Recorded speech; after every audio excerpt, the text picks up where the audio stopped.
जय मां। आज हम एक महत्वपूर्ण विषय पर चर्चा करेंगे। देवी महत्व में नारायणी शब्द का वास्तविक अर्थ क्या है, इस बारे में। हम सब जानते हैं कि चंडी पाठ में बार बार कहा जाता है नारायणी नमस्तुते। काली पूजा में माँ काली की जो प्रणाम मंत्र होता है उसमें भी माँ को नारायणी ही कहा गया है। जैसे मंत्र में बोला गया है, काली काली महाकाली काली थे पापहारिणी धर्म कामार्थ मोक्षदे देवी नारायणी नमस्ते। लेकिन कहे वैष्णव बाबा जी कहते हैं नारायणी का मतलब है कि महामाया नारायण की भक्त है। वो सदा विष्णु के ध्यान में लीन रहते हैं।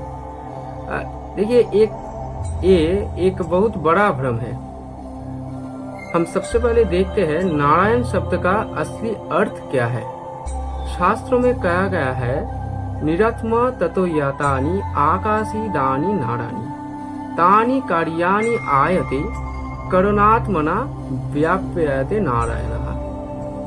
अर्थात जिससे समस्त तत्व उत्पन्न होता है और जिसमें अंततः सब कुछ लीन होता है, उसी का नाम है नारायण। उसके बाद ही शास्त्र में और भी कहा गया है कि नारस्व जीव समूहस्व आयनम इति नारायणः।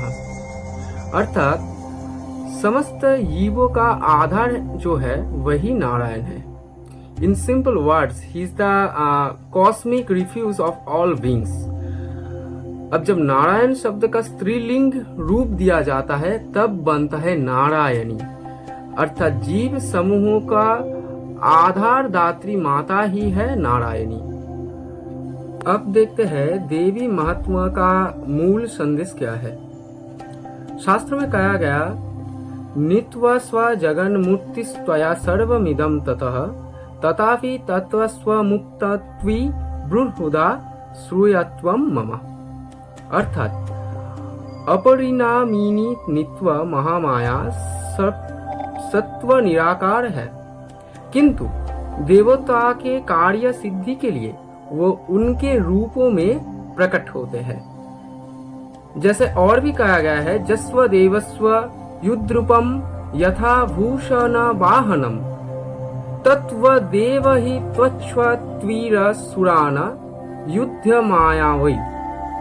अर्थात जिस देवता का जैसा रूप वाहन या आभूषण है, महामाया उसी ही रूप को धारण कर कार्य करता है। तो असली नारायणी कौन है? त्रिगुणमयी महामाया जब सत्वगुण से प्रकट होते हैं तब वो स्थिति शक्ति बनती है, वही है नारायणी। जब रजोगुण से प्रकट होते हैं तब वो सृष्टि शक्ति यानी ब्रह्मानी। जब वो तमोगुण से प्रकट होते हैं तब वो संहार शक्ति यानी महेश्वरी। इसीलिए कहा गया, विष्णु शरीर ग्रहणमहम ईशाना एवच। अर्थात वही शक्ति ब्रह्मा, विष्णु और महेश्वर की देह धारण की कारण है। वही है महामाया और ब्रह्म कीट जननी। जैसे जल जिस पात्र में होता है उसी का आकार ले लेता है, वैसे ही महामाया कभी नारायणी, कभी ब्रह्मानी, कभी माहेश्वरी रूप में प्रकट होते हैं। इस बारे में मैं और भी बोलना चाहूंगा कि श्री श्री चंडी में कहे गया है एकादश अध्याय में कि जब भगवती के नारायणी स्तुति किया जाता है किया गया है एकादश अध्याय में, उससे पहले शंभु निशुंभ का वध हो चुका था। यानी महामाया संहार शक्ति रूप में कार्य कर पुनः स्थिति शक्ति रूप में प्रतिष्ठित हुए थे। इसीलिए उन्हें स्थिति शक्ति के रूप में नारायणी कहा गया और स्तुति की गई। So the conclusion is very clear. Narayani का अर्थ नारायण भक्त नहीं है, ब्रह्मणी का अर्थ ब्रह्मा भक्त नहीं है, बल्कि वही परमेश्वरी महामाया है जो सृष्टि स्थिति और संहार के लिए अलग अलग रूप धारण करती है। इसीलिए हम शाक्त कहते हैं नारायणी नमस्तुते।